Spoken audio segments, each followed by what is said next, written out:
Yves Calvi, le plateau de C'est dans l'air, 4 invités autour de la table. On pourrait se croire dans l'émission de débat de fin d'après-midi de France 5.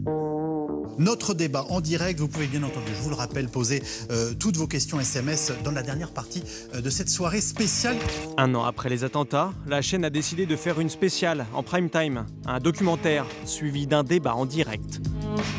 On est dans une semaine anniversaire, moi je me méfie des marronniers et de ce genre de choses, mais enfin, ce qu'on a vécu a été tellement violent qu'il eût été inconcevable de mon point de vue qu'on ne soit pas là d'une façon ou d'une autre. Et une émission spéciale, c'est ça, c'est pouvoir continuer d'informer.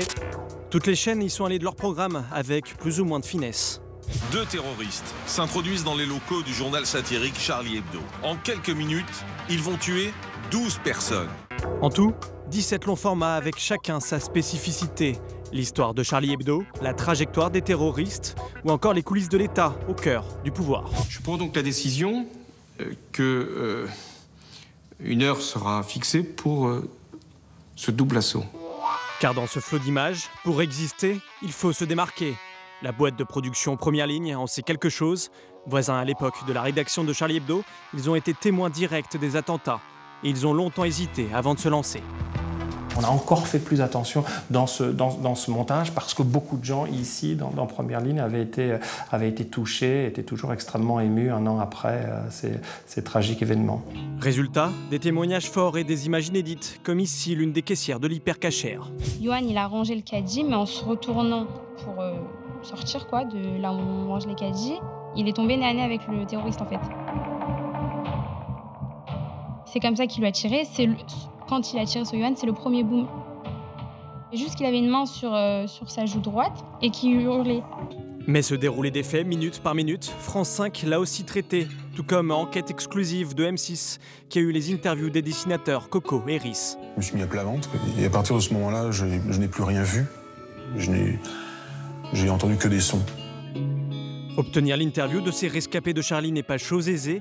Ils n'ont participé qu'à 3 documentaires, et ce, malgré plus de 100 demandes d'interview venant du monde entier.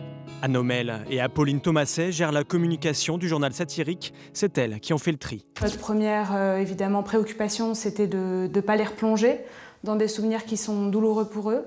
C'était une demande de leur part aussi, qui était de ne pas revenir sans cesse sur la scène de crime. Après, ça leur appartient plus. Ce qui s'est passé n'appartient plus à chaque individu intrinsèquement présent dans la rédaction de Charlie Hebdo.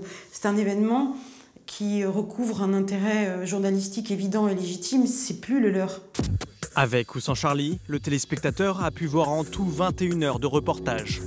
Le risque de l'overdose face dans une situation, alors là, vraiment inédite, qui est la multiplication de l'offre médiatique. Ce sentiment de répétition vient à la fois de l'offre des médias, mais effectivement du fait que nous-mêmes, nous ayons envie de réfléchir avec les médias et avec la population sur cet événement, sur ces événements qui nous ont sidérés.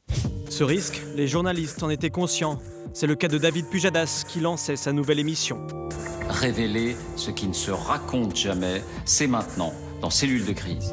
C'est le magazine qui a été le plus critique sur le rôle des autorités. Les policiers se sentent vraiment impuissants face à ce genre d'événement.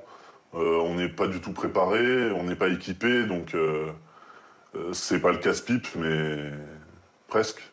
C'est toujours un risque que le téléspectateur se lasse au bout de quelques jours. Que ne dirait-on pas si on ne s'était pas intéressé, si on n'avait pas revisité cet événement et en l'occurrence, si on l'avait pas fait, si on s'était contenté du registre de l'émotion. Donc, bien sûr qu'il y a ce risque. Et en même temps, comme pour tout événement majeur, ça avait été le cas pour le 11 septembre aussi, par exemple, aux États-Unis, il y a un devoir d'information. Avec 1,9 million de téléspectateurs, cette nouvelle émission a effectué un bon démarrage. Car les anniversaires, ça marche. Grand reportage de TF1 a réuni près de 5 millions de personnes. Un succès que le patron des magazines veut garder modeste. Même si on ne va pas se voiler la face, la concurrence existe, sur un tel événement, franchement, c'est hors de propos. Le 13 novembre est aussi passé par là. TF1 y a consacré la moitié de son reportage, comme ici avec cette ancienne journaliste de Charlie Hebdo.